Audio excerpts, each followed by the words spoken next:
नमस्कार, UP PCS one के इस ऑनलाइन प्लेटफॉर्म में आप सभी का एक बार फिर स्वागत है। यूपी पीसीएस वन इस सेशन में आपके साथ एक नया इनिशिएटिव करने वाला है। जैसे कि आपको पता होगा कि अभी तक हम लोग मॉक टेस्ट का डिस्कशन करते थे या अदर डिस्कशंस होते थे, लेकिन इस सेशन में हम लोग शाम को लगभग 9 बजे के आसपास डेली एक क्लास आपके साथ रखेंगे। बहुत लंबा नहीं होगा, आधे घंटे 45 मिनट या मैक्सिमम 1 घंटे का होगा, जहाँ पर हम प्रीलिम्स टारगेटेड चीज़ों को कवर करने की कोशिश करेंगे। हमारी कोशिश होगी कि हम उन चीज़ों पे नज़र डालें डेली बेसिस पर, जिससे कि ज़्यादा से ज़्यादा आपका रिवीजन हो पाए और टिल एग्ज़ाम तक आप एक ठीक-ठाक लेवल पर पहुँच जाएँ। इसमें हमारी कोशिश होगी कि नए प्रश्नों को भी हम टैकल करें, पुराने पीवाईक्यू जो अच्छे प्रश्न हैं, उन्हें भी हम लेकर के चलें और यूपी पीसीएस वन जो भी एग्ज़ाम आपका प्रीलिम्स मॉक टेस्ट करवाता है, उसके जो अच्छे प्रश्न होंगे, वो भी हम यहाँ पे कवर करने की कोशिश करेंगे। हालाँकि वो तो हम वहाँ कवर करते ही हैं, लेकिन यहाँ पे भी करेंगे तो हमारा रिवीजन ही होगा ज़्यादा से ज़्यादा। इस पूरे सीरीज़ में हम 10 दिन, 15 दिन एक-एक सब्जेक्ट को लेकर के चलने की कोशिश करेंगे। जैसे अभी हम लोग हिस्ट्री से स्टार्ट कर रहे हैं। इस पर आपका भी मैं सुझाव ज़रूर चाहूँगा, क्योंकि बहुत सारे लोग जब एक डिफरेंट-डिफरेंट सुझाव देते हैं, तो उन सब का जब हम एक तरीके से क्रक्स लेते हैं, तो वो ज़्यादा बेहतर होता है आपके लिए। ठीक है?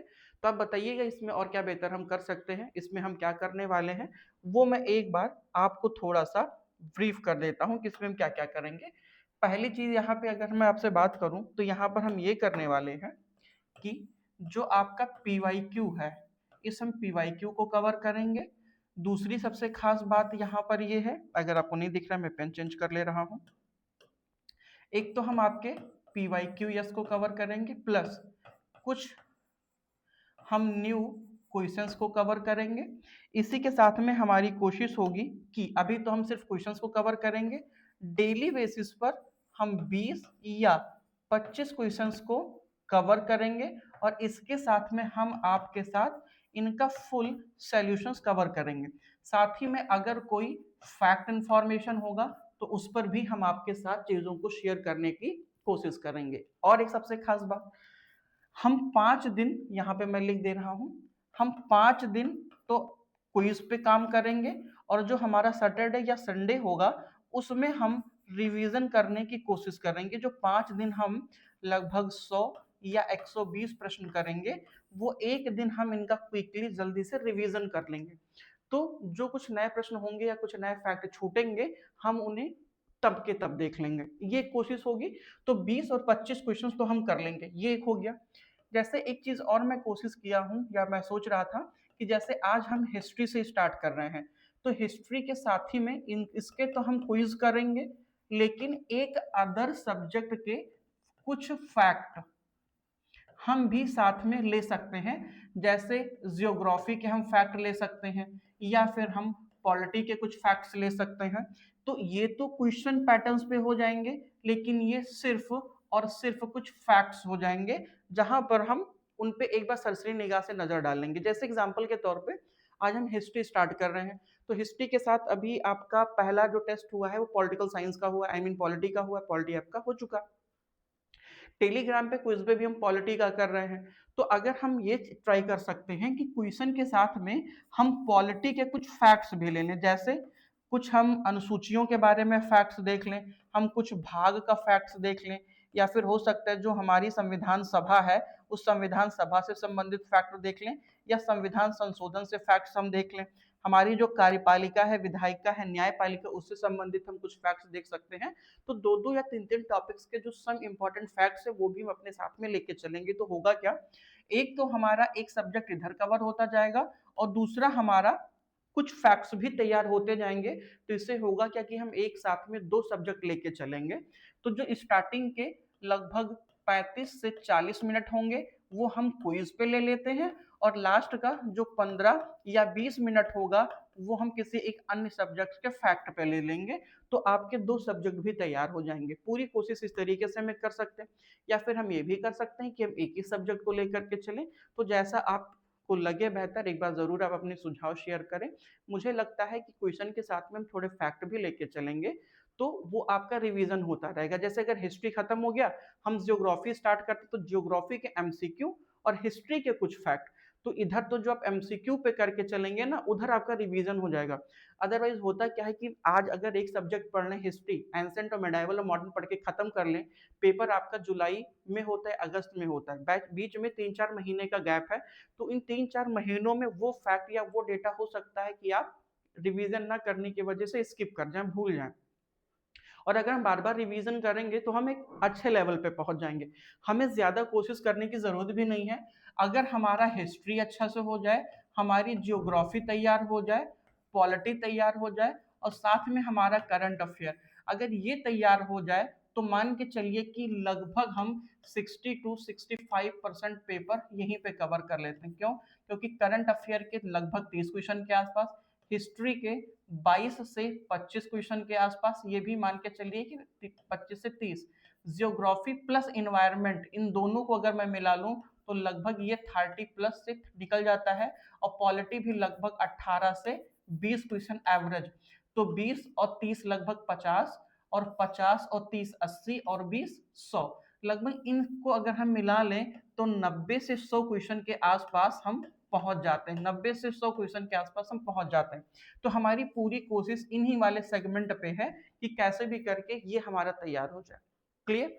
तो चलिए अब हम लोग अपने सेशन को स्टार्ट करते हैं। ठीक है, आज का पहला प्रश्न आपके सामने स्क्रीन पर ये रहा। मैं एक बार पेन चेंज कर लूं, क्या ये पेन सही है? तो हाँ, ये पेन बिल्कुल सही है।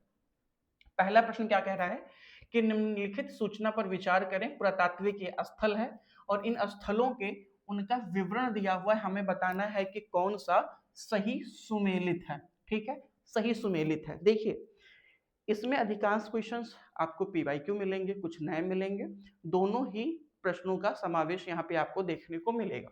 चंद्रकेतुगढ़ ये कहाँ पर है? तो मैं बताता चलूं कि चंद्रकेतुगढ़ ये आपका पश्चिम बंगाल में है। आप कमेंट भी करते रहिएगा। चंद्रकेतुगढ़, इनाम गांव, मंगडू और फिर सालिहुंडम, ये एक पुरातात्विक स्थल है और इन स्थलों को बताना है कि क्या ये विवरण सही है। तो चंद्रकेतुगढ़ व्यापारिक स्थल रहा है या शहर रहा है, इनाम गांव ताम्रपाषाण स्थल है, मंगडू महापाषाण स्थल है, और आपका सालिहुंडम शैलकृत गुफा स्थल है। आपको बताना है कि इनमें से कौन सा ये विवरण सही है। तो देखिए, अगर मैं इनके विवरण की बात करूं तो जो आपका चंद्रकेतुगढ़ है ये बंदरगाह नहीं है, बल्कि एक शहरी केंद्र रहा है। क्या है? ये आपका एक शहरी केंद्र है। वहीं पे अगर आप इनाम गांव को देखेंगे तो ये एक ताम्रपाषाण स्थल है, मंगडू आपका महापाषाण स्थल है।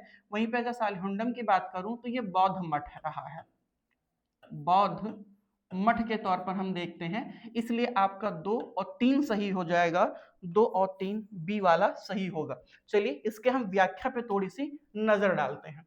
अगर मैं चंद्रकेतुगढ़ की बात करता हूँ तो चंद्रकेतुगढ़ पश्चिम बंगाल और बांग्लादेश की सीमा पर एक शहर है। ठीक है, और यह समुद्री भूमि मार्ग पर स्थित है। इस क्षेत्र की सबसे खास बात है यह कि प्राचीनतम 4वीं शताब्दी ईसा पूर्व के युगों से यह प्रारंभ होता है चंद्रकेतुगढ़, और मौर्य युग में सबसे पहले अवधि तक यह रहा है। बाद के शुंग, कुषाण, गुप्त और पाल, सेन राजवंशों की निरंतरता के भी साक्ष्य आपको चंद्रकेतुगढ़ से मिलते हैं। ये एक शहरी केंद्र रहा है, बहुत ही ज्यादा शहरी केंद्र रहा है। अगर ऑप्शंस होते यहाँ पे, अगर तीनों के ऑप्शंस होते तो आप चंद्रकेतुगढ़ को व्यापार बंदरगाह शहर मान सकते हैं, क्योंकि नगरीय प्रकृति वहां पर हमें देखने को मिलती है। इनाम गांव पर एक बार नजर डालेंगे। इनाम गांव है कहां पर? तो ये महाराष्ट्र में है और यह एक ताम्रपाषाण स्थल है। इनाम गांव ताम्रपाषाण स्थल है। इनाम गांव की सबसे खास बात है कि ये सिंधु सभ्यता के विघटन के बाद से प्रारंभिक यहाँ की जो सभ्यता है इनाम गांव की, ये जोरवे कल्चर में आता है के रूप में भी जाने जाने वाले चरणों में पश्चिम मध्य भारत के दक्कन क्षेत्र में कृषि गांव यहाँ पर फले फूले हैं। मतलब इनाम गांव यहाँ से महाराष्ट्र में है। इनाम गांव जोरवे संस्कृति के अंतर्गत आता है, जिसका टाइम पीरियड 1400 बीसी से लेकर 1000 बीसी के आसपास है, और ये एक कृषि गांव के तौर पर हमें देखने को मिलता है, क्योंकि यहाँ पर कृषि के साक्ष्य भी मिले हैं।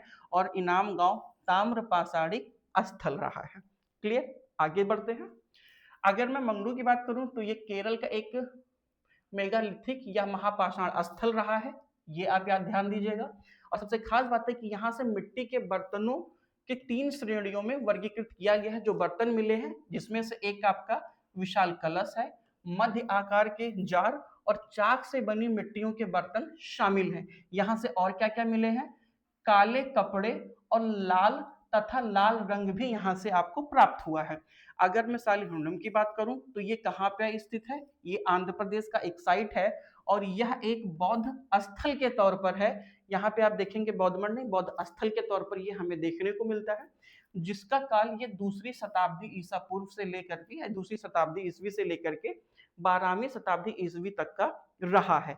इनमें अगर आप थोड़ा सा और नजर डालेंगे तो बौद्ध धर्म में सातवाहन, इक्ष्वाक और पूर्वी गंग राजवंश सहित विभिन्न राजवंशों के संरक्षण में ये फला फूला है या फिर इनका विकास हुआ है। सबसे खास बात यह है कि ये बौद्ध ज्ञान और बुद्धि के संरक्षण में इस स्थल का महत्व को ये दर्शाते हैं और साथ ही में सालिहुंडुम में चट्टान को काटकर बनाई गई गुफाओं के साक्ष्य यहाँ पर नहीं है। इसलिए अगर आप नजर डालेंगे तो ये शैलकृत गुफा नहीं है, यहाँ पे शैलकृत का कोई भी साक्ष्य नहीं मिला है। ठीक, अगले प्रश्नों पे हम लोग चलते हैं। अगला प्रश्न हमारा क्या कह रहा है, अगला प्रश्न है धान्यकटक जो महासंघिका के अधीन एक प्रमुख बौद्ध केंद्र के रूप में समृद्ध हुआ है, निम्नलिखित में से किस एक क्षेत्र में अवस्थित है। धान्यकटक कहाँ पर है, आंध्र प्रदेश में है, कलिंग में रहा है, गंधार या मगध में रहा है। तो धान्यकटक की मैं बात करूं तो ये आंध्र प्रदेश में स्थित महासंघिका के अधीन रहा है। धान्यकटक के बारे में देखेंगे तो धान्यकटक आंध्र प्रदेश के अमरावती प्राचीन स्थल पे ये रहा है, इसका एक ऐतिहासिक महत्व है और इसके बाद में सातवाहनों के दक्कन क्षेत्र में एक प्रमुख शहर के तौर पे भी यह विकसित हुआ है। ठीक है, जो आगे चल के बौद्ध तांत्रिक अभ्यास का केंद्र बना, महायान बौद्ध धर्म का एक महत्वपूर्ण केंद्र रहा है। अगर आप बौद्ध धर्म को देखेंगे तो बौद्ध धर्म में आपको दो चीजें मिलेंगी, एक तो बौद्ध धर्म टूटा है हीनयान में और एक टूटा है महायान में। ठीक है, महायान में तो जो महायान वाले हैं ये तंत्र मंत्र तांत्रिक अभ्यास के संदर्भ में आते हैं और जो आपका हीनयान है ये बुद्ध की परंपरागत शिक्षाओं पर भरोसा करते थे या फिर जो बुद्ध के द्वारा बनाया गया बौद्ध धर्म था ये डिट्टो उसी को फॉलो करते थे। लेकिन जो महायान है, महायान में जैसे अगर आपको पता होगा तो उत्तर वैदिक काल आते आते हिंदू धर्म में बहुत ज्यादा ऊपरी शक्तियों में विश्वास बढ़ने लगा था। पूजा पाठ, जादू टोना, भूत प्रेत, पिशाच, ऊपरी शक्तियों का समावेश धीरे धीरे बढ़ने लगा था। यही रीजन है कि भारतीय समाज में या हिंदू धर्म से लोगों का बहुत ज्यादा धर्मांतरण बौद्ध धर्म की तरफ होने लगा या फिर लोगों का झुकाव बौद्ध धर्म की तरफ होने लगा था। लेकिन जैसे जैसे हीन और महायान में ये टूटे और साथ ही में अगर आप देखेंगे तो महायान भी हिंदू धर्म की उन्हीं परंपराओं में आगे बढ़ गया जिसकी वजह से लोगों का झुकाव बौद्ध धर्म की तरफ हुआ था। फिर आगे चल करके हिंदुओं ने क्या किया, या फिर जो आप यहाँ उस समय हिंदू धर्म ही रहा है, इन्होंने महात्मा बुद्ध को विष्णु का 9वां अवतार मान लिया और ओवरऑल बौद्ध धर्म हिंदू धर्म में फिर से धीरे धीरे समावेश होने लगा और भारत से ही बौद्ध धर्म का धीरे धीरे पतन होने लगा या फिर उनकी जो शाखाएं हैं, उनके जो प्रचारक है या उनके जो अनुयायी हैं वो धीरे धीरे कम होने लगे। यहीं से आपको धीरे धीरे डिके नजर आता है।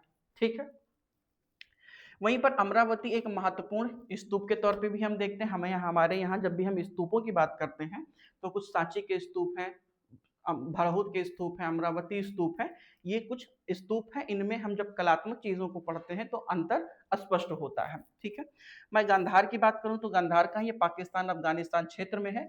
यहाँ पर गांधार मूर्तिकला का विकास हुआ है और यह महायान बौद्ध धर्म का भी एक केंद्र रहा है। वहीं पर अगर मैं कलिंग की बात करूं तो कलिंग कहाँ पर है, प्रेजेंट टाइम में उड़ीसा में रहा है। अशोक के बौद्ध परिवर्तनों में ये महत्वपूर्ण है क्योंकि जब अशोक का कलिंग युद्ध हुआ है तो कलिंग युद्ध के बाद में ही फिर अशोक बौद्ध धर्म का अनुयायी बन जाता है और वह फिर बुद्ध के संगत में आता है या बुद्ध धर्म को फॉलोवर हो जाता है। फिर वहीं से वो कहता है कि अब भेरी घोषणा होकर के धम्म घोष होगा कलिंग युद्ध के बाद ही, और वह यही कलिंग में ही कहता है कि सभी जो उसकी जनता है वो किसके राजा की संतान है या प्रत्येक वो अपने व्यक्तियों को या प्रत्येक समाज के लोगों को अपनी संतान बताता है। वहीं पर अगर मैं मगध की बात करूं तो मगध बिहार में और प्रारंभिक बौद्ध का धर्म का ये सबसे बड़ा केंद्र रहा है।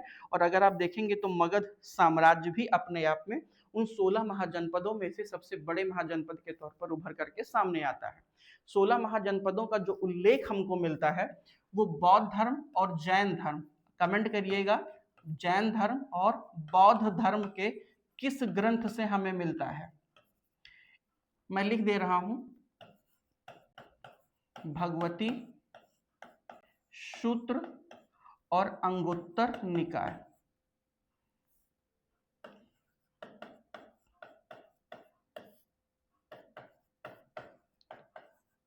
इन दोनों से 16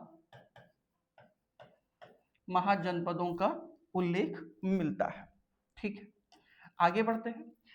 प्राचीन दक्षिण भारत के संदर्भ में कोरकई तो बंदरगाह ही रहा है, मुरीची और धूमपुहार किस रूप में सुविख्यात हुए हैं? राजधानी नगर, पत्तन, लौह और इस्पात निर्माण केंद्र के तौर पे, जैन तीर्थों के चैत्य के तौर पे। तो जो आपका ये कोरगई है, यही एक अगर आपको पता होगा तो ये किसके तौर पे है प्रसिद्ध है? पत्तन या बंदरगाह के तौर पर हम इसे देखते हैं। कोरकई और मुरुचि दक्षिण भारत के प्रमुख प्राचीन पत्तन या बंदरगाह शहर हैं जिन्होंने समुद्री व्यापार में अपनी महत्वपूर्ण भूमिका निभाई है। ये याद रखिएगा। कोरकई है कहां पर? ये तमिलनाडु में स्थित है, प्राचीनतम बंदरगाहों में सबसे इंपॉर्टेंट है। दूसरी सबसे खास बात है, अगर मैं पूंपुहार की बात करूं तो ये कावेरी पट्टनम के रूप में भी जाना जाता है और यहाँ से समुद्री व्यापार की विरासत हमें देखने को मिलती है। यह एक प्राचीन बंदरगाह शहर के रूप में भी है जो कावेरी नदी के तट पर स्थित है और यह बंदरगाह प्रतिष्ठित, याद रखिएगा, चोल साम्राज्य में के प्राथमिक बंदरगाहों के रूप में भी जाना जाता है। तो ये कावेरी नदी के तट पर है, चोल साम्राज्य का प्रतिष्ठित बंदरगाह है और कहां पर? कावेरी पट्टनम के तौर पर इसे हम जानते हैं। वहीं पे अगर मैं कोरकई की बात करूं तो ये तमिलनाडु में स्थित है और ये तमिल संगम साहित्य में भी इसका उल्लेख हमें देखने को मिलता है। तो ये कुछ इंपॉर्टेंट फैक्ट्स हैं जो मैंने आपके साथ साझा किया है। ठीक है, वहीं पर अगर मैं मुसीरी की बात करूं तो इसे मुजरिस के नाम से भी जाना जाता है। मुजरिस ऑलरेडी एक बहुत ही प्राचीनतम बंदरगाह है जो कि बहुत ज्यादा प्रसिद्ध भी रहा है और यह कहां पर स्थित है? यह केरल में स्थित है। यहां से इस व्यापारिक बंदरगाहों से भारत से विभिन्न प्रकार की वस्तुओं का आयात निर्यात किया जाता था विश्व के अलग अलग क्षेत्रों में या अलग अलग देशों के साथ या अलग अलग साम्राज्यों के साथ किया जाता था। उस समय बहुत ज्यादा देश नहीं साम्राज्य हुआ करते थे, उन साम्राज्यों के साथ विभिन्न प्रकार के वस्तुओं का आयात और निर्यात प्राचीन भारत में किया जाता था। अगले प्रश्नों पे, निम्नलिखित में से कौन सा एक संगम कविताओं में यथावर्णित वटकीर्तुल की प्रथा को स्पष्ट करता है? देखिए, अगर मैं कीर्तुल की बात करूं तो वटकीर्तुल राजाओं द्वारा महिला अंगरक्षकों को नियुक्त करना नहीं, राज दरबारों में विद्वानों का धर्म और दर्शन से जुड़े विषयों के विचार विमर्श करने हेतु एकत्र होना, ये भी गलत है। किशोरियों द्वारा कृषि क्षेत्र की निगरानी करना और चिड़ियों पशुओं को भगाना नहीं। युद्ध में पराजित राजा का आमरण अनशन कर अनुष्ठानिक मृत्यु वर्णन करना, ये किसके लिए वर्ड यूज किया गया है?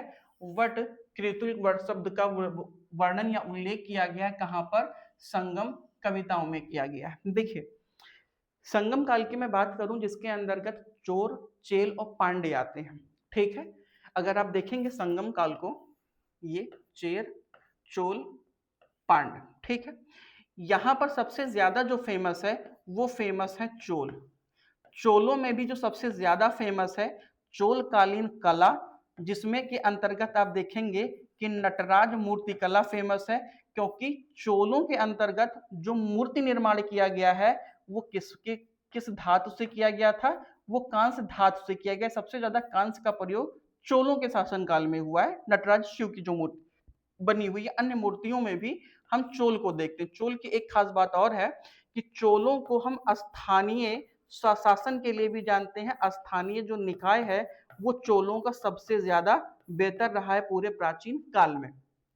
ठीक है, यहाँ पर इन जो चोल काल हैं, चोल चेर पांड हैं, इनमें यहाँ के जो कवि हैं उन कवियों का संगम होता है और उन कवियों का ओवरऑल 3 संगम होता है। इन तीनों संगमों में जो कवि आपस में मिलते हैं, विचार विमर्श बातचीत करते हैं, कुछ ग्रंथों की या कुछ किताबों की रचना की जाती है, उन किताबों को ही हम संगम साहित्य कहते हैं। क्या बोलते हैं उन्हें? उन्हें हम संगम साहित्य कहते हैं। और सबसे मजेदार बात है ये है कि संगम साहित्य 1, संगम 2 और संगम 3 कुल मिला के कवियों का 3 संगम हुआ है। हम इन्हें 3 संगम के नाम से जानते हैं, संगम 1, संगम 2, संगम 3। मजेदार बात यह है कि संगम 1 की जो पुस्तकें लिखी गई थी, ग्रंथ लिखे गए थे, वो हमें प्राप्त ही नहीं हुए हैं। तो यहाँ पर आपको उसके ग्रंथों के कोई साक्ष्य नहीं मिलेंगे। हालांकि जो संगम 2 है, यहाँ से हमें सिर्फ एक ग्रंथ मिला है और संगम 3 से हमें जो अन्य ग्रंथ हैं उनकी जानकारियां प्राप्त होती हैं। ठीक, अगर मुझे समय मिला तो किसी दिन संगम साहित्य के बारे में मैं आपको ब्रीफ कर दूंगा। आगे बढ़ते हैं। अगर मैं बात करता हूं वटकृतुल की, जिसे किस नाम से जाना जाता है? वटकृतुल के नाम से भी जाना जाता है। और संगम काल में ये 3री शताब्दी ईसा पूर्व से लेकर के 2री शताब्दी ईस्वी तक के दौरान विशेष तौर पर ये प्रचलित रहा है। क्लियर? संगम काल में ये प्रचलित रहा है। इसके अंतर्गत जो युद्ध में पराजित तमिल राजा अपने सम्मान एवं प्रतिष्ठा को बनाए रखने के लिए उपवास के माध्यम से देह त्याग करते थे। जैसे आप अगर देखेंगे, जैन धर्म की एक परंपरा है संथारा या संलेखना। संथारा और संलेखना, इसके माध्यम से भी प्राण त्याग किया जाता है। जैन में एक पद्धति है संथारा एवं संलेखना। ये किससे संबंधित है? जैनियों से संबंधित है। जो जैन तीर्थंकर हैं वो अपने अंतिम दौर में संथारा या संलेखना के माध्यम से भूख हड़ताल नहीं, उपवास के माध्यम से अपने प्राण को त्यागते थे। ठीक है, आगे देखते हैं अगले प्रश्नों पे। ऐतिहासिक स्थल और उनके प्रसिद्धि का कारण हमें ये बताना है कि कौन सा ऐतिहासिक स्थल किसके वजह से अच्छा, मैं क्या उत्तर बता रहा हूं या उत्तर नहीं बता रहा हूं? हाँ, उत्तर पे मैं बात कर ले रहा हूं। ठीक है, अगले प्रश्नों पे हम लोग चल रहे हैं। अगला प्रश्न हमारा क्या है? बुर्जहोम, चंद्रकेतुगढ़, गणेश्वर। अच्छा, चंद्रकेतुगढ़ देखिए फिर से आ गया। बुर्जहोम शैलकृत देव मंदिर है, चंद्रकेतुगढ़ टेराकोटा कला है और गणेश्वर ताम्र कृतियों के लिए जाना जाता है। इनमें से कौन सा एक युग्म सही है? तो देखिएगा, अगर मैं बात करता हूं बुर्जहोम की, तो बुर्जहोम से क्या शैलकृत देवी मंदिर के हमें साक्ष्य मिले हैं? तो नहीं भाई साहब, बुर्जहोम से हमें शैलकृत देवी मंदिर के साक्ष्य नहीं मिले हैं। लेकिन हाँ, गणेश्वर ये आपका राजस्थान में है, ये राजस्थान में है यो, और ये एक ताम्र साइट है या ताम्र पाषाण, जो पाषाण ताम्र पाषाणिक है उसका ये एक साइट है राजस्थान का गणेश्वर। चंद्रकेतुगढ़, हाँ, यहाँ से हमें टेराकोटा कला भी मिला है। तो आपके 2 और 3 सही हैं। बुर्जहोम शैलकृत देवी नहीं है, यहाँ देव मंदिर नहीं है। बुर्जहोम कहाँ पर है? ये जम्मू कश्मीर में है और ये एक पाषाण कालीन स्थल है। जम्मू कश्मीर में आपको 2 मिलेंगे, जम्मू एंड कश्मीर में एक आपको बुर्जहोम मिलेगा और एक मिलता है गुफ कराल। जम्मू कश्मीर के बुर्जहोम और गुफ कराल से आपको क्या मिलते हैं? आपको अस्थियां भी मिलती हैं, गर्तवास मिलते हैं, और सबसे खास बात है कि जो अस्थियां हैं इसमें पशुओं की भी अस्थियां हैं, मनुष्यों की भी अस्थियां हैं। और सबसे खास बात है कि बुर्जहोम से पशुओं मतलब कुत्ते के साथ में मानव के कंकाल भी प्राप्त हुए हैं और घर से गर्तवास से आपको समाधियां मिली हैं। तो ये बुर्जहोम और गुफ कराल ये दोनों ऐतिहासिक स्थल हैं किसके? जम्मू कश्मीर के, लेकिन ये पाषाण कालीन है।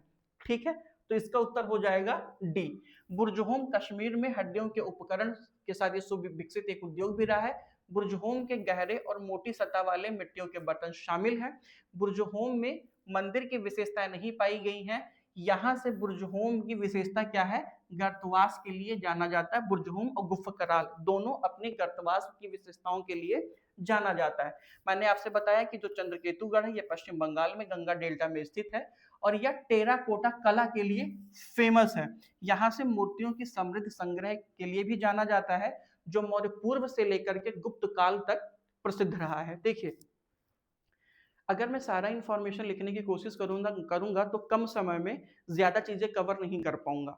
लेकिन अगर मैं यहीं पे आपको पहले से ही यूज़ कर लेता हूँ उनके डिटेल्स को, तो मुझे सिर्फ ब्रीफ करना होगा और उससे मैं आपको ज़्यादा कंटेंट शेयर कर पाऊंगा।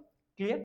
वहीं पर अगर मैं गणेश्वर की बात करता हूँ तो गणेश्वर राजस्थान का में स्थित है और यहाँ से तांबे के सैकड़ों कलाकृतियां पाई गई हैं, जिससे यह पता चलता है कि तांबे की कलाकृतियां कोयला निर्माण केंद्र रहा है। गणेश्वर एक ताम्र साइट रहा है राजस्थान का, ये बात आप ध्यान रखिएगा। ठीक है, अगले प्रश्नों पे चलते हैं। भारत के निम्नलिखित में हमें बताना है कौन सा युग सुमेलित है। ये कुछ शब्द दिए गए हैं, शब्दावलियां हैं और ये उनके विवरण हैं। एरिपत्ती, भूमि जिससे मिलने वाला राजस्व अलग से ग्राम जलाशय रख रखाव के लिए निर्धारित कर दिया जाता था। तनियूर, किसी ब्राह्मण अथवा ब्राह्मण समूह को दान में दिया गया ग्राम। घटिका, प्रायः मंदिरों से संबंध। विद्यालय, हमें बताना है कि निम्नलिखित में से कौन सा एक सुमेलित है। प्रश्न संख्या 6 की अगर मैं बात करूं तो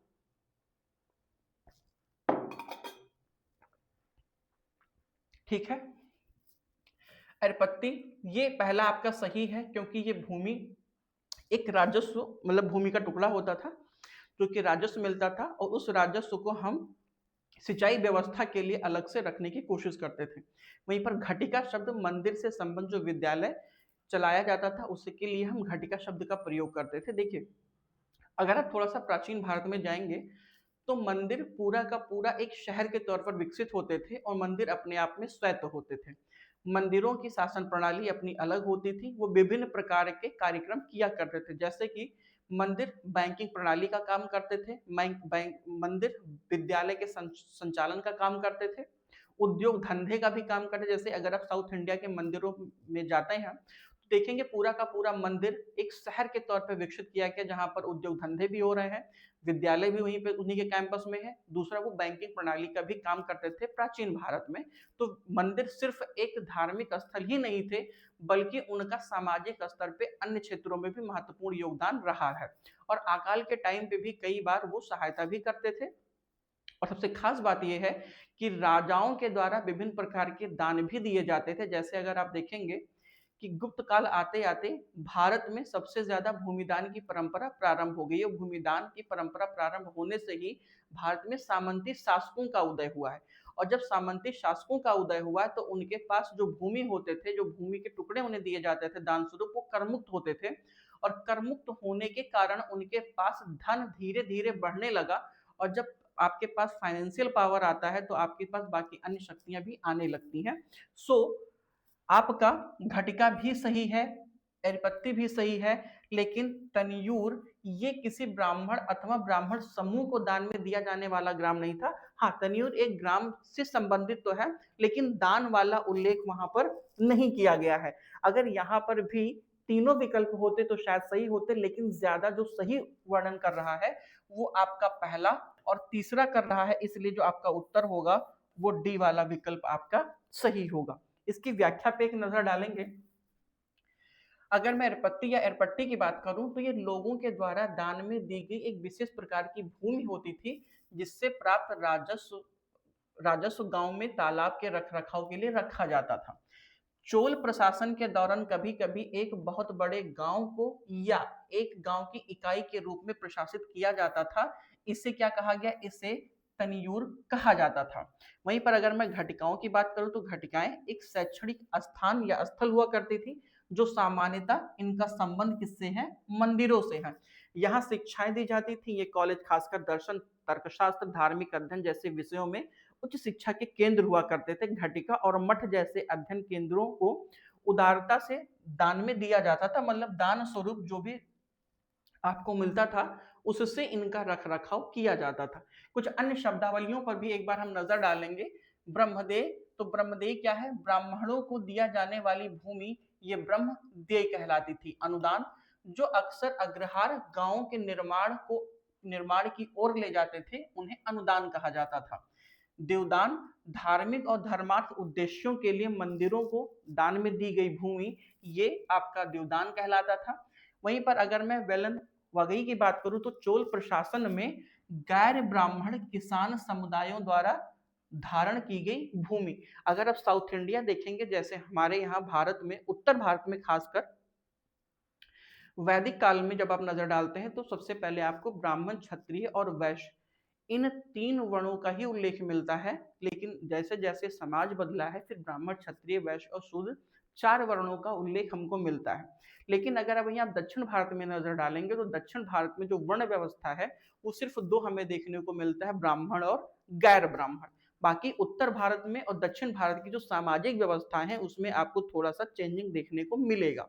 यहाँ पर चार वर्ण, हालांकि अगर आप स्टार्टिंग में देखेंगे तो जो वर्ण व्यवस्था है वो हमारी वर्ण व्यवस्था ब्राह्मण, क्षत्रिय, वैश्य, शूद्र इसके आधार पर नहीं थी, वो व्यवसाय के आधार पर किया जाता था। लेकिन जैसे जैसे परिस्थितियां बदली, समय बदला, वहां पर हम फिर अपनी वर्ण व्यवस्था को बदलने लगे। तो उत्तर भारत में ब्राह्मण, क्षत्रिय, वैश्य और शूद्र, और दक्षिण भारत की जो सामाजिक व्यवस्था थी उसमें ब्राह्मण और गैर ब्राह्मण सिर्फ दो लोग शामिल थे। अगर मैं शालभोग की बात करता हूँ, शैक्षणिक स्थानों के रखरखाव के लिए आवंटित भूमि या राजस्व। अग्रहार, ब्राह्मणों को दिया जाने वाला गांव या बस्ती जो अक्सर कर से मुक्त हुआ करता था। अग्रहार की अगर मैं बात करता हूँ, घटिका, शैक्षणिक स्थान जो अक्सर मंदिरों से जुड़े होते थे और ये उच्च शिक्षा के लिए जाने जाते थे। घटिका कई बार पूछा गया है, अग्रहार कई बार पूछा गया है, शालभोग कई बार पूछा गया है और ब्रह्मदेय कई बार पूछा गया है।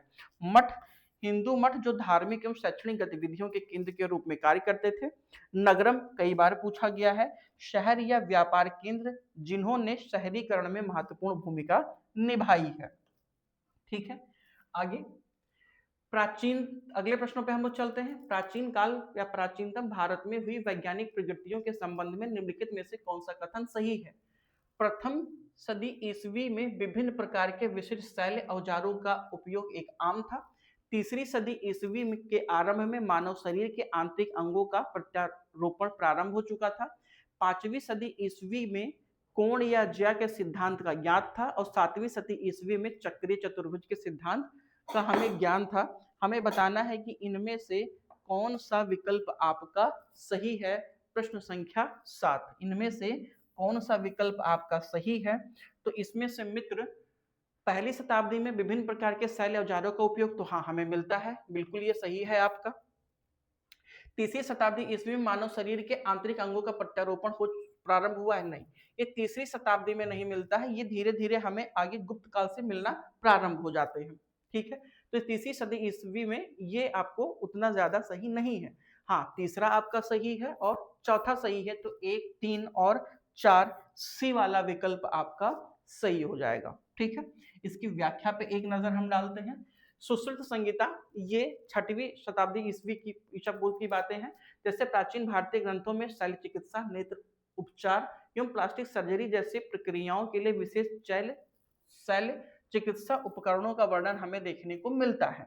वहीं अगर मैं तीसरी शताब्दी ईस्वी की बात करता हूं तो तीसरी ईस्वी में अंग प्रत्यारोपणों का कोई दस्तावेजिक प्रमाण आपको नहीं मिले हैं। ये प्रेजेंट टाइम पर हमें देखने को मिलते हैं। हालांकि अंग प्रत्यारोपण का हमें देखने को नहीं मिला है, ये माना जाता है कि वर्तमान में है, लेकिन कई बार ये देखा गया है कि जो शल्य चिकित्सा है वो गुप्त काल में आते आते वहां की एक विशेषताओं के तौर पर भी हमें देखने को मिलता है। अंग प्रत्यारोपण के बहुत ज्यादा साक्ष्य तो अभी तक नहीं मिले हैं। ठीक है, आर्यभट्ट की अगर मैं बात करता हूँ तो 5वीं शताब्दी ईस्वी में उनकी जो पुस्तक रही है साइन की अवधारणा को, में उसमें सुधार, खगोलीय गणनाओं का वर्णन किया गया है और साथ ही में जो आर्यभट्ट की त्रिकोणमिति है उसका भी विकास ऑलरेडी हो चुका था। ठीक है, आगे बढ़ते हैं। चक्रीय चतुर्भुज की संकल्पना ओवरऑल ब्रह्मगुप्त के 7वीं शताब्दी ईस्वी में ज्ञान हो चुका था। आर्यभट्ट का अगर आप देखते हैं तो आर्यभट्ट भी भारतीय गणितज्ञ खगोल शास्त्र हैं जिन्होंने आर्यभट्टीय में आर्यभट्ट सिद्धांतों का वर्णन किया है और आर्यभट्टीय में ही आपको दशमलव प्रणाली विकसित हुई है, इस बात की भी जानकारी मिलती है। अगर थोड़ा सा ब्रह्मगुप्त पे एक नजर डालेंगे तो ब्रह्मगुप्त अग्रणी भारतीय गणितज्ञ खगोल शास्त्री रहे हैं, जो कि इन्होंने ब्रह्म स्फुटिक सिद्धांत भी दिया, शून्य का आविष्कार, ऋणात्मक संख्याएं, द्विघात समीकरण के लिए नियम भी इन्होंने पेश किए और सबसे खास बात है कि चक्रीय चतुर्भुज क्षेत्र के सूत्र तैयार किया और त्रिकोणमिति में भी इनका महत्वपूर्ण योगदान रहा है। किसका? ब्रह्मगुप्त का रहा है, याद रखिएगा। ठीक है, अगले प्रश्नों पे हम लोग बढ़ते हैं जल्दी से। अगला प्रश्न है, प्राचीन भारत में देश की अर्थव्यवस्था में अत्यंत महत्वपूर्ण भूमिका निभाने वाली श्रेणी संगठन के संदर्भ में निम्नलिखित में से कौन सा कथन सही है। आपको बताना है कि श्रेणी के संबंध में कौन सा कथन आपका सही है। प्रत्येक श्रेणी राज्य के एक केंद्रीय प्राधिकरण के साथ पंजीकृत होती थी और प्रशासनिक स्तर पर राजा उनका प्रमुख होता था। गलत, पहला ही स्टेटमेंट इसका भाई साहब गलत है। क्यों? क्योंकि जो श्रेणी होती थी दरअसल ये व्यापारियों के समूह के लिए प्रयोग किया जाता था श्रेणी शब्द, और ये केंद्रीय प्राधिकरण के साथ पंजीकृत नहीं होते थे, ये स्वतंत्र तौर पर भी कार्य करते थे, इनका पंजीकरण होना आवश्यक नहीं था, इसलिए पहला स्टेटमेंट आपका गलत है। श्रेणी ही वेतन, काम करने के नियम, मानक एवं कीमतों को सुनिश्चित करती थी, बिल्कुल सही है। श्रेणी आई मीन व्यापारियों का समूह, व्यापारिक जो गण होते थे उनके लिए श्रेणी शब्द का प्रयोग किया गया है। श्रेणी का अपने सदस्यों पर न्यायिक अधिकार होता था, तो बिल्कुल ठीक है। कौन सा विकल्प आपका सही है? तो केवल 2 और तीसरा विकल्प सही है। प्रश्न संख्या 8 का सी वाला स्टेट विकल्प आपका बिल्कुल सही होगा। ठीक है, ये मैंने ऑलरेडी आपको बता दिया है पूरा का पूरा, यहाँ बहुत ज्यादा आपको उतने डिस्कस करने की जरूरत नहीं है। निम्नलिखित में से कौन सा प्राचीन भारत में व्यापारियों का एक निगम था? चतुर्वेदी मंगलम, अष्टदिग्गज, परिषद या मणिग्राम। हमें बताना है कि इनमें से कौन सा व्यापारियों का एक निगम रहा है। तो व्यापारियों का निगम रहा है वो है मणिग्राम। ठीक है, आगे बढ़ते हैं, जहां जरूरत होगी वहीं पर देखेंगे। प्राचीन भारत में कारीगरों व्यापारियों के संघ, हाँ ठीक है, व्यापारियों श्रेणियों का एक संघ होता था और संघ का जो परिचायक होता था वो व्यापार और शल्य कौशल का प्रबंधन करता था। प्राचीन काल में दक्षिण भारत में दो सबसे महत्वपूर्ण व्यापारी संघ कौन से रहे हैं? एक है आपका नानादेशी और दूसरा रहा है मणिग्राम। मणिग्राम प्राचीन भारत में विशेष तौर पर दक्षिण भारत में व्यापारियों का एक प्रसिद्ध निगम रहा है और यह व्यापार एवं वाणिज्य में महत्वपूर्ण भूमिका निभाता था। अक्सर लंबी दूरी के व्यापार का निपटान कौन करता था? ये करता था मणिग्राम। पहला वाला उतना नहीं, लेकिन ये दूसरा वाला जो स्टेटमेंट है वो आपके लिए बहुत ज्यादा इंपॉर्टेंट है। अगले प्रश्नों पे हम लोग चलते हैं। प्राचीन भारतीय समाज के प्रसंग में निम्नलिखित शब्दों में से कौन सा शब्द 3 के वर्ग में नहीं है? हमें एक अलग बताना है। कुल है, वंश है, कास्ट है या गोत्र है? कास्ट नहीं, कोष होना चाहिए मेरी समझ से, तो क्योंकि कास्ट कोई शब्द नहीं है। तो प्राचीन समाज, चूंकि समाज की बातें कर रही है तो समाज से कौन संबंधित है? कुल संबंधित है, वंश संबंधित है, गोत्र संबंधित है। कोष का संबंध समाज से नहीं है। कोष का संबंध अगर आप देखेंगे तो जो हमारे भाई साहब थे चाणक्य,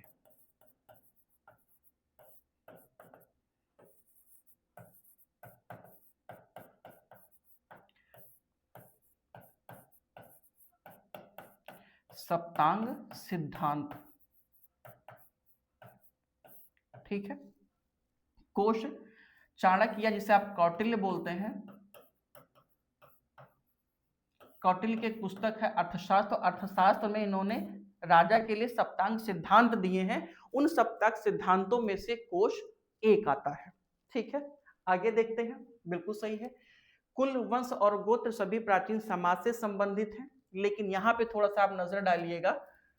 कौटिल्य के अर्थशास्त्र में उल्लेख किया गया है राज्य प्रशासन के लिए कौटिल्य ने सप्तांग नीति या सप्तांग सिद्धांत दिए हैं, जिसमें से राजा यानी स्वामी है, अमात्य, जनपद, दुर्ग, कोश और मित्र के बारे में उल्लेख किया गया है। राजा है, अमात्य है, जनपद है, दुर्ग है, कोश है और आपका अमात्य।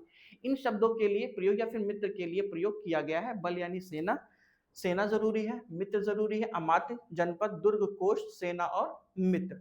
इनके लिए कौटिल्य ने अपने अर्थशास्त्र में सप्तांग सिद्धांत का प्रयोग किया है। एक बात याद रखिएगा, अर्थशास्त्र किसके लिए है? प्रशासनिक गतिविधियों पर लिखी गई एक पुस्तक है। अर्थव्यवस्था से इसका कोई लेना देना नहीं है। निम्नलिखित में से कौन सा एक प्राचीन नगर अपने उन्नत जल संचय एवं प्रबंध प्रणाली के लिए सुविकसित है या प्रसिद्ध है? जहां बांधों की श्रृंखला का निर्माण किया गया था, एक संबंध जलाशय में नहरों के माध्यम से जल को प्रभावित किया जाता था। धौलावीरा, कालीबंगा, राखी गढ़ी या रोपण। तो मेरे मित्र, अगर आप थोड़ा सा नजर डालेंगे तो देखेंगे कि धौलावीरा है। धौलावीरा अपने सिंचाई प्रणाली के लिए जाना जाता है। यहाँ की जो सिंचाई प्रणालियां रही हैं या जल प्रबंधन प्रणाली है वो किसकी फेमस है? धौलावीरा की बहुत ज्यादा फेमस है। धौलावीरा 1968 में पुरातात्विक विधि है जगपति जोशी, इन्होंने इसकी खोज की थी। भारत के हरियाणा में राखीगढ़ी के बाद धौलावीरा कहाँ पर है? गुजरात में है। धौलावीरा गुजरात सिंधु घाटी सभ्यता का 5वां सबसे बड़े महानगरों में से एक है। हरियाणा का राखीगढ़ी के बाद है, याद रखिएगा। राखीगढ़ी कहाँ पर है? हरियाणा में है। और जो आपका धौलावीरा ये कहाँ पर है? गुजरात में है। धौलावीरा शहर जल संचय और प्रबंधन प्रणालियों के लिए जानी जाती है। सिंचाई प्रणाली धौलावीरा की सबसे बेहतर रही है और ये एक आदि ऐतिहासिक युग से भी के आसपास की हमें देखने को मिलता है। सिंधु घाटी स्थल, उनकी कुछ विशेषताएं हैं, इस पर एक बार हम नजर डालने की कोशिश करेंगे। धौलावीरा ये अपने जलाशय, साथ ही में उन्नत जल प्रबंधन के लिए जाना जाता है। और जो आपका धौलावीरा है, धौलावीरा 3 भागों से घिरा हुआ है या ये अनोखे शहर लेआउट के तौर पर आपको देखने को मिलता है। मैं लोथल की बात करता हूं तो लोथल कहां पर है? कमेंट करिएगा, लोथल कहां पर है? हालांकि लोथल गुजरात में है, डाकयार्ड है, गोदीवाड़ा है, जिसे आप बंदरगाह कहते हैं, उसके तौर पर हमें लोथल देखने को मिलता है। और लोथल से मनका बनाने का कारखाना भी मिला है और यहाँ से व्यापारिक केंद्र भी रहा है और यहाँ से विदेशी मुद्राओं की प्राप्ति भी हुई है। अगर मैं मोहनजोदड़ो की बात करता हूँ तो मोहनजोदड़ो की सबसे जो उन्नति बात रही है, इसकी सुनियोजित सड़कें रही हैं जो 90 डिग्री पे काटती थी, उन्नत जल निकासी प्रणाली, और सबसे बड़ा सिंधु घाटी सभ्यता के शहरों में से एक रहा है मोहनजोदाड़ो। हड़प्पा की मैं बात करूं तो हड़प्पा से इसके अन्न भंडार, विशिष्ट नगर नियोजन, प्रारंभिक लेखन के साक्ष्य यहाँ से मिले हैं। राखीगढ़ी हरियाणा में सिंधु घाटी सभ्यता का सबसे बड़ा ज्ञात स्थल, जहां शहरी बस्तियों और दफन प्रथाओं का व्यापक साक्ष्य मिले हैं। ठीक है, आगे देखते हैं। चुनहोदड़ो ये अपने शिल्प उत्पादन के लिए प्रसिद्ध है, जिसमें मनका निर्माण, शंख कार्य और साथ ही में अगर आप नजर डालेंगे तो धातु कार्य भी शामिल है। यहाँ पे किलेबंदी का अभाव है, मतलब जो आपका चुनहोदड़ो है यहाँ पे किलेबंदी देखने को नहीं मिलती। कालीबंगा ये अग्नि वेदिकाओं के लिए जाना जाता है, अनुष्ठानिक प्रथाओं का संकेत देती है। सबसे प्राचीनतम जुते हुए खेतों के साक्ष्य आपको कहाँ मिलते हैं? ये आपको मिलते हैं कालीबंगा से। वहीं पे अगर आप बनावली की बात करेंगे तो बनावली हड़प्पा और हड़प्पा पूर्व दोनों विशेषताओं को इंडिकेट करता है। सबसे खास बात यह है कि बनावली से जो कृषि के साक्ष्य मिले हैं वो हड़प्पा से पहले और हड़प्पा के बाद दोनों की विशेषताएं हमें देखने को मिलती हैं। क्लियर है? आगे बढ़ते हैं। निम्नलिखित में से कौन सा एक हड़प्पा स्थल नहीं है? चुनहोदड़ो ऑलरेडी है, कोटदीजी है, सोगौरा नहीं है। सोगौरा कहाँ का है ये आपको कमेंट करना है। भाई साहब हट जाओ तुम। सोगौरा ये मौर्य काल का है और देसलपुर ऑलरेडी है। कमेंट आगे चलते हैं। सोगौरा राप्ती नदी के तट पर गोरखपुर उत्तर प्रदेश में यह स्थित है। ये यहाँ से अशोक के अभिलेख मिले हैं। सोगौरा से अशोक के ताम्रपत्र पे लिखे हुए अभिलेख मिले हैं जो कि ब्राह्मी लिपि और प्राकृतिक भाषा में लिखा हुआ है। एक बात याद रखिएगा, अशोक के जो अभिलेख हैं वो अधिकांशतः ब्राह्मी लिपि और प्रकृति भाषा में लिखे गए हैं, लेकिन अगर वहीं पर आप देखेंगे खरोष्ठी लिपि का भी वर्णन किया गया है। खरोष्ठी लिपि में भी आपको मिलेंगे। जो आपका सहरे इकुना है वो द्विभाषिक लिखा हुआ है और सबसे खास बात है कि खरोष्ठी तो मिलती है, ब्राह्मी भी मिलती है और अरामाइक लिपि में भी अशोक के अभिलेख हमें देखने को मिलते हैं। ठीक है, अशोक के जो अधिकांश अभिलेख हैं वो प्रकृति भाषा, उनकी लिपि कैसी है? ब्राह्मी है। वहीं पे अगर आप कोटदीजी की बात करते हैं तो कोटदीजी, देसलपुर और चुनहोदड़ो ये हड़प्पा स्थल है। कोटदीजी पाकिस्तान में स्थित है। यहाँ से तांबे कांसे की वस्तुएं मिली हैं, चूड़ियां और तीर कमान मिले हैं, नक्काशीदार मनके और अन्य मोतियों मिट्टियों से बनी मानव, बैल, पशु पक्षियों की मूर्तियां भी प्राप्त हुई हैं। गुजरात में स्थित है देसलपुर। देसलपुर कहाँ पर है? गुजरात में स्थित है। यह एक प्रमुख हड़प्पा स्थल रहा है जो अपनी सुनियोजित या सुविकसित बस्तियों के लिए जाना जाता है। यहाँ पे अग्नि की वेदिकाओं के साक्ष्य मिले हैं और सबसे खास बात है कि यहाँ पर मनका बनाने के कारखाने भी प्राप्त हुए हैं। और जब मनका बनाने के कारखाने रहे तो यहाँ का व्यापार काफी उन्नत रहा होगा, ऐसा दर्शाया जाता है। और व्यापार और शिल्प के उत्पादन भी यहाँ पे बहुत ज्यादा विकसित रहे हैं। क्लियर? आगे बढ़ते हैं। निम्नलिखित में से कौन सा एक लक्षण सिंधु सभ्यता के लोगों को सही चित्रित करता है? सिंधु सभ्यता के बारे में कौन सा सही उल्लेख करता है ये बताना है। उनके विशाल महल एवं मंदिर थे। क्या सिंधु घाटी सभ्यता के लोगों के विशाल महल और मंदिर थे? तो आप हमसे कहेंगे कि सर जी नहीं, हमें भी सिंधु घाटी सभ्यता से मंदिर के साक्ष्य नहीं मिलते हैं। देवी देवताओं की पूजा तो मिलती है, मूर्तियां भी मिलती हैं, हमें आदि योगी शिव की भी मूर्ति मिलती है, लेकिन हमें कहीं से भी मंदिर के साक्ष्य नहीं मिले हैं। मंदिर निर्माण की परंपरा उत्तर भारत में हमें गुप्त काल से धीरे धीरे देखने को मिलती है, जैसे देवगढ़ का दशावतार मंदिर है, ललितपुर का मंदिर है, ये सारे भूमरा का शिव मंदिर है, ये सब गुप्तकालीन प्राचीनतम प्रारंभिक मंदिरों में से एक है। मंदिरों की जो श्रृंखला है वो हमें उत्तर भारत में गुप्त काल से मिलती है, और मंदिरों में हमें नागर, द्रविड़ और बेसर 3 शैलियां देखने को मिलती हैं। तो जो उत्तर भारत की शैली है वो नागर शैली के अंतर्गत आती है, ये सारी मूर्तियां नागर शैली में। लेकिन हड़प्पा से या फिर सिंधु घाटी सभ्यता से हमें मंदिर के साक्ष्य नहीं मिले हैं। वे देवियों और देवताओं दोनों की पूजा करते थे, तो हाँ वो देवी देवताओं की पूजा करते थे। युद्ध में घोड़ों द्वारा खींचे जाने वाले रथों का प्रयोग किया गया, तो बिल्कुल किया गया, युद्ध में घोड़ों द्वारा खींचे जाने वाले रथों का प्रयोग किया गया है। हमें बताना है कि इनमें से कौन सा कथन आपका सही है। प्रश्न संख्या 13। एक सेकेंड, सिंधु घाटी सभ्यता से हमें घोड़ों के बिल्कुल ऑथेंटिक साक्ष्य नहीं मिले हैं, तो जाहिर सी बात है कि ये भी आपका गलत होगा, ये भी आपका गलत होगा, केवल दूसरा बी वाला विकल्प आपके सही हो जाएंगे। ठीक है, आगे बढ़ते हैं। हड़प्पा सभ्यता की खोज 1921 में पाकिस्तान के पंजाब प्रांत में किया गया था। सिंधु घाटी सभ्यता से हमें ऐसी कोई इमारत नहीं मिली है जो मंदिर के लक्ष्यों को दर्शाती हो। ठीक है, यहाँ से आपको मोहरे मूर्तियां मिलेंगी, पुजारी राजा के प्रतीक, प्रकृति की संभावना, देवी देवताओं से जुड़े चित्र देखने को मिलते हैं। सिंधु घाटी में घोड़ों के अस्तित्व का कोई प्रमाण निश्चित तौर पर नहीं मिला है। रथों का उपयोग बाद की संस्कृतियां जैसे कि वैदिक सभ्यता से जुड़ा हुआ है, और यह सिंधु सभ्यता की विशेषताएं नहीं है। अगले प्रश्नों पे, सिंधु घाटी सभ्यता के संबंध में निम्नलिखित कथनों पर विचार करें। यह मुख्यतः लौकिक एक सभ्यता थी तथा उसमें धार्मिक तत्व यद्यपि उपस्थित थे, उनका वर्चस्वशाली नहीं था। ठीक है, उस कला में भारत में कपास के वस्त्र पाए जाते थे, यानी उस काल में भारत में कपास के वस्त्र बनाए जाते थे। हमें बताना है कौन सा कथन आपका सही है। प्रश्न संख्या 14, और 14 में हमें बताना है कौन सा कथन सही है। तो मित्र, इसके दो के दोनों कथन आपके सही हैं।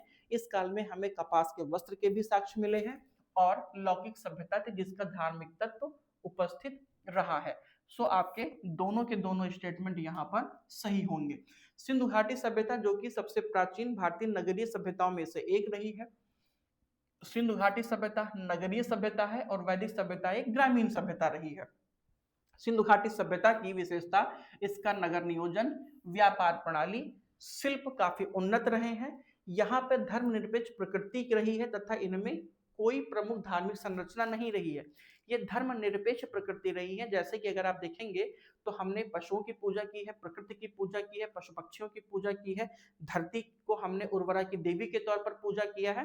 तो धर्मनिरपेक्ष वस्तुएं हमें ज्यादा मिलती हैं, कोई एक स्पष्ट धार्मिक संरचना का अभाव है हमें देखने को नहीं मिलता।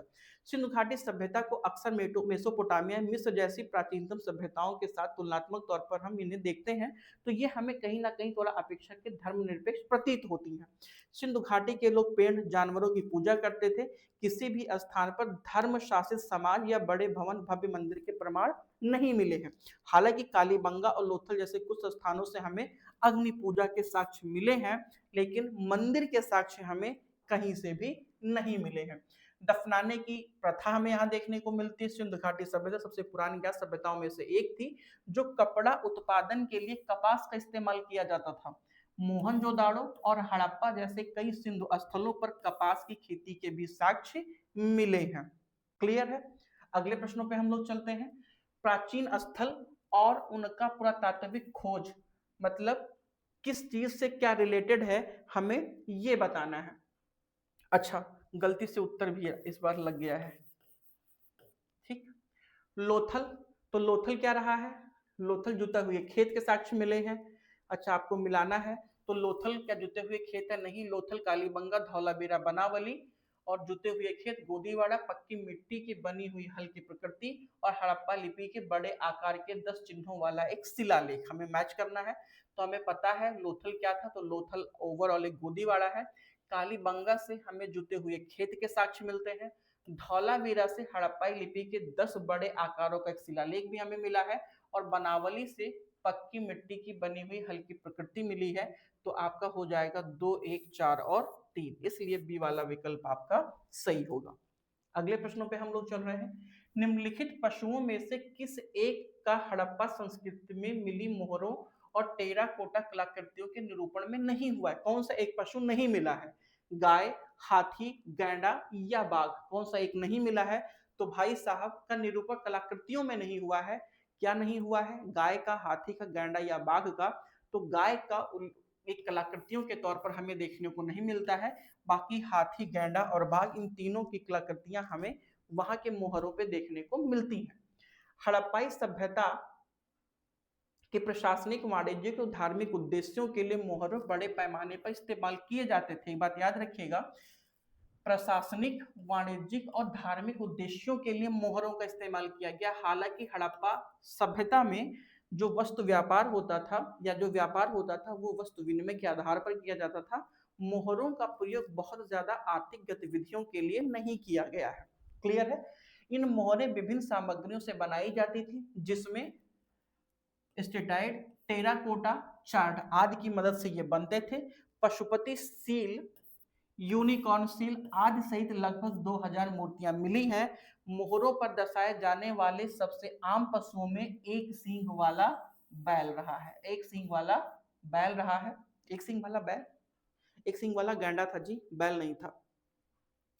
भैंस, बाघ, गैंडा और हाथी जैसे अन्य पशुओं का भी आमतौर पर चित्रण किया गया है। हालांकि गाय, शेर, घोड़ा और ऊंट कहीं पर भी किसी मोहरों में दर्शाया नहीं किया गया है। हड़प्पा सभ्यता में अगर आप देखेंगे तो एक सींग वाले गैंडा सबसे ज्यादा फेमस रहा है, पवित्र माना गया। एक सींग गैंडा बहुत ज्यादा फेमस रहा है हड़प्पा सभ्यता में। ठीक, ऋग्वैदिक आर्यों और सिंधु घाटी के लोगों की संस्कृति के बीच अंतर के संबंध में बताना है। कौन सा कथन सही है? पहला, ऋग्वेद कालीन आर्य कवच और हेलमेट का उपयोग करते थे, जबकि सिंधु घाटी सभ्यता के लोगों में इसका उपयोग की कोई साक्ष्य नहीं मिले हैं। ऋग्वैदिक कालीन आर्यों में सोना, चांदी, ताम्र का ज्ञान था, जबकि सिंधु घाटी के लोग केवल ताम्र और लोहे का ज्ञान था। ठीक है। ऋग्वैदिक कालीन आर्यों ने घोड़ों को पालतू बनाया, जबकि इस बात का कोई साक्ष्य नहीं है कि सिंधु घाटी के लोग इस पशु को जानते थे।